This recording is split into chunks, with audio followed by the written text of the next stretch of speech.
student, how are you? ପିଲାମାନେ ଭଲ ଅଛ ତ? ଆଜି ସମସ୍ତେ ସ୍କୁଲ ଆସିଛ? ହେଲେ ତମେ କୋଉ ଶ୍ରେଣୀରେ ପଢୁଛ ପିଲାମାନେ? ତୃତୀୟ ଶ୍ରେଣୀରେ ପଢୁଛ ନା? ଠିକ ଅଛି, ଆଜି ଆମେ ତୃତୀୟ ଶ୍ରେଣୀର ଇଂଲିଶ ପଢିବା। ଇଂଲିଶର ଫାର୍ଷ୍ଟ ଲେସନ ଅର୍ଥାତ୍ ପ୍ରଥମ ପାଠଟା ପଢିବା the lion and the red. ପିଲାମାନେ ତମେ ଯେତେବେଳେ ଛୋଟ ହେଇଥିଲ ସବୁ ଗପ ଶୁଣିଛ? ଏବେ ବି ଛୋଟ ହେଇଛ, ତଥାପି ତମର ଆଈ କି ଅଜାଙ୍କ ପାଖରୁ ଗପ ସବୁ ଶୁଣିଛ ନା ନାହିଁ? ହଁ, ସମସ୍ତେ ଶୁଣିଛ।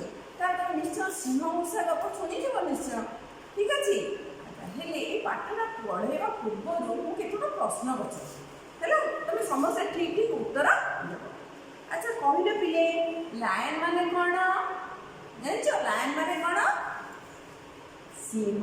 ହଁ, ଇଏ ହଉଛି ସିଂହ। ଦେଖିଲ ପିଲେ, ଲାୟନ ଅର୍ଥ ଇଏ ହଉଛି ସିଂହ। ଦେଖିଲ ନା? ଆଉ ଗୋଟେ ଅଛି ଦେଖ, ଦ ରେଡ୍। ରେଡ୍ ମାନେ କ'ଣ ପିଲେ କହିଲ? ମୂଷା। ରେଡ୍ ମାନେ ମୂଷା। ଦେଖିଲ ମୂଷା, ଏଇଟା ହଉଛି ମୂଷା।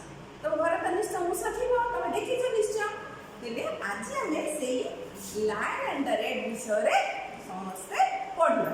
ଠିକ ଅଛି, ସମସ୍ତେ ବହି ଖୋଲ ପିଲାମାନେ, ସମସ୍ତେ ବହି ଦେଖ। ଆଜି ଆମେ ପଢିବା the lion and the red.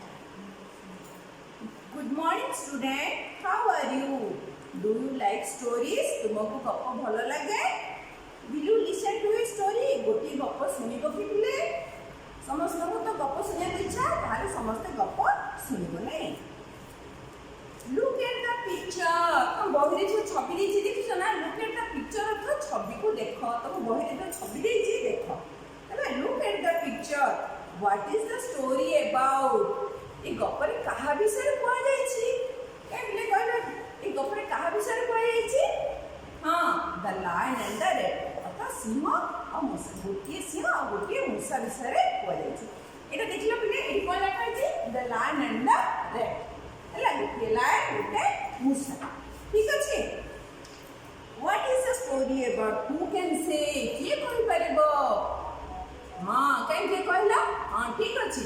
ତାହେଲେ ଗପଟି ହେଉଛି ଗୋଟିଏ ସିଂହ ଗୋଟିଏ ମୂଷା। ତାହେଲେ ଠିକ ଅଛି, ଆମେ ଯିବା ପାଠକୁ।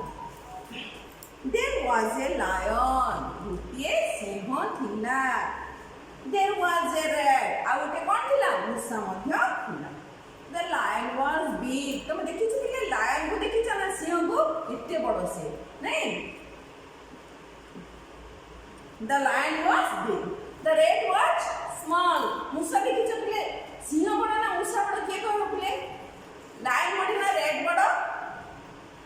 ଲାୟନ ବଡ଼, ରେଡ୍ ହେଉଛି ଛୋଟ। The rat was small. Small ଅର୍ଥ ଛୋଟ ହେଲା, ସିଂହଠାରୁ ବହୁତ ଛୋଟ। One day the big lion was sleeping under a tree. ଥରେ କ'ଣ ହେଇଛି? ସେ ସିଂହ କ'ଣ କରିଛି?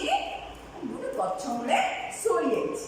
ସ୍ଲିପିଂ ଅର୍ଥ ଶୋଇବା, ଅଣ୍ଡର ମାନେ ଗଛ ତଳେ ସେ ଶୋଇଛି।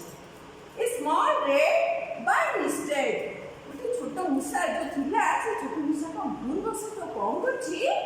Climbed up the lion. Climb ଅର୍ଥ ଚଢ଼ିବା। ସେ କହୁଛି ସିଂହର ଉପରେ ଚଢ଼ି ପଡ଼ିଛି। କିଏ?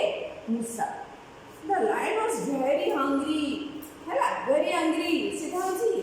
angry ମାନେ ରାଗିବା। ତେଣୁ ସିଂହ ଯେତେବେଳେ ନିଜର ଶୋଇଛି, ତାପରେ ଯେତେବେଳେ ମୂଷା ଯେତେବେଳେ ଚଢ଼ି ପଡ଼ିଛି, ସେ କ'ଣ ହେଇଛି? ବହୁତ ରାଗି ଯାଇଛି। ତାପରେ ସିଂହ କ'ଣ କରିଥିବ ପିଲେ କହିଲ? ଗର୍ଜନ କରିଥିବ। ସିଂହ କ'ଣ କରିଥିବ? He roared. Roared ମାନେ ଗର୍ଜନ କରିବା। କହନ୍ତି ROAR, ଗର୍ଜନ। ତାପରେ ସେ କ'ଣ କରିଛି? ଗର୍ଜନ। ସିଂହ ତାର ଗର୍ଜନ କରି କ'ଣ କହିଲା? I will kill you. ମୁଁ ତତେ ମାରିଦେବି। I will kill you. ମୁଁ ତତେ ଆଜି ମାରିଦେବି। କିଏ କହିଲା? ସିଂହ କହିଲା I will kill you. The rat prayed. ମୂଷା କ'ଣ କରିଛି? ପ୍ରାର୍ଥନା କଲା। ପ୍ରେୟର ମାନେ ପ୍ରାର୍ଥନା କଲା। ପ୍ଲିଜ ଡୋଣ୍ଟ କିଲ୍ ମି। ମୋତେ ମାର ନାହିଁ। Please don't kill me. I help you one day. ମୁଁ ତୁମକୁ ଦିନେ ସାହାଯ୍ୟ କରିବି।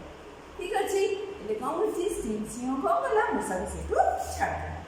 Another day, ଆଉ ଗୋଟେ ଦିନ କ'ଣ ହେଇଛି? ତାର ଦିନ the lion was caught in a net. Lion କ'ଣ କରିଛି? ଗୋଟେ ଜାଲରେ ପଡ଼ିଗଲା। ଦେଖିଛ ପିଲା କେମିତି ଲାୟନ କେମିତି ଜାଲରେ ପଡ଼ିଛି? ଦେଖିଲ ଲାୟନ କେମିତି ଜାଲରେ ପଡ଼ିଯାଇଛି? ଦେଖିଲ ନା? ଏଇଟା ହେଉଛି ଜାଲ। ନେଟ୍ ମାନେ ଜାଲ। The lion was caught in a net. He could not से जालरू बाहर पाऊनी है से जालरू बाहर को बाहर पारूनी से कौन कर से कौन कर रडी छाड़ी ही रोड एंड रोड से जोर गर्जन कर जो स्मॉल रेड कौन थिला से कौन करछि the small rat hit the road a come to the lion सिंहर गर्जन के सुनिला छोट मूषाटा सुनिला सुनिकी कौन कर से कोठी आसला मूषा ए सिंह पाखको आसी सिंह पाखको तो आसी जेतो देखिला सिंह कौन करछि जालरे पड़ जाइछि सिंह बाहरी परनी से ठीक कौन करछि the red cut the net से कौन कला मूषा से जालटा को काटी देला तुम देखि छथिले मूषार दांतडा केते मुनिया मुनिया घरर जिंस पत्र सब काटी दउछि ठीक से मुनिया दांत कौन करछि जो सिंह जो जालर पड़तिला से जालटा से काटी देछि हु कैन से के कहि पाइबो तार मुनिया दांत से कौन करथिबो सब से कौन करछि से काटी देछि तापर कौन है जेतो तार जाल को से काटी देछि से कौन है जे सिंह से जाल रो मुकली देछि मुकला परे the lion was very happy माने खुशी है सिंह बहुत खुशी है जे खुशी है तो कहला he asked the red ware will you go से मूषा कहला बहुत खुशी पछरला मूषा को पछरला तुम कुआडे जीवो मूषा से कौन कहला the red said I will go home मु मो घर को जीवी के कहला मूषा कहला कौन कहला मु मो घर को जीवी the lion said come sit on my back हैला से लायन कौन कहला मूषा कहला हो ठीक अछि तुमे आसो आमो पिठी रे बस बैक माने आमो पिठी से कौन the lion said come sit on my back मोर पिठी रे बस देन से कौन करछि सिंह कौन करछि ताकू नेकी कोड छाडछि तार घरे छाड़ देछि का करे मूषा रो घरे छाड़ देछि हेले एति तू काहा को बोल रही तू बोलो हेले do you like the story तुमको गपड़ी भल लागी लागिले हां गपड़ी बोले ना हां ठीक अछि गपड़ी बोला tell me what is the story about देखो कहिलो ए गपड़ी काहा ऊपर हिथिला the lion and the rat उदी सिंह आउटे मूषा हु इज बिग तमे तो पढिलो कपड़ा पढिलो जानिलो हु इज बिग के बड़ हाँ ठीक अछि the lion is big who is small के छोटो the rat is small who help them के साहाय्य कला था हु हेल्प देम के काहा को साहाय्य कला मूषा साहाय्य कला Singh who do you like तुमे तेनो तुमको काहा को भल लागे काई कहलो पिले द लायन और द रेड द लायन और द रेड काई कहलो पिले द रेड इन काहे की व्हाई काहे की तुम भल लागला कारण मूषा को करते सिंह को हेल्प करते ठीक अछि पिले आज हमें सिंह the rat the lion and the rat रो गपटा सुनिलो बुझिलो आसंता पीरियड रे कोन करे तार हम अभ्यास करबा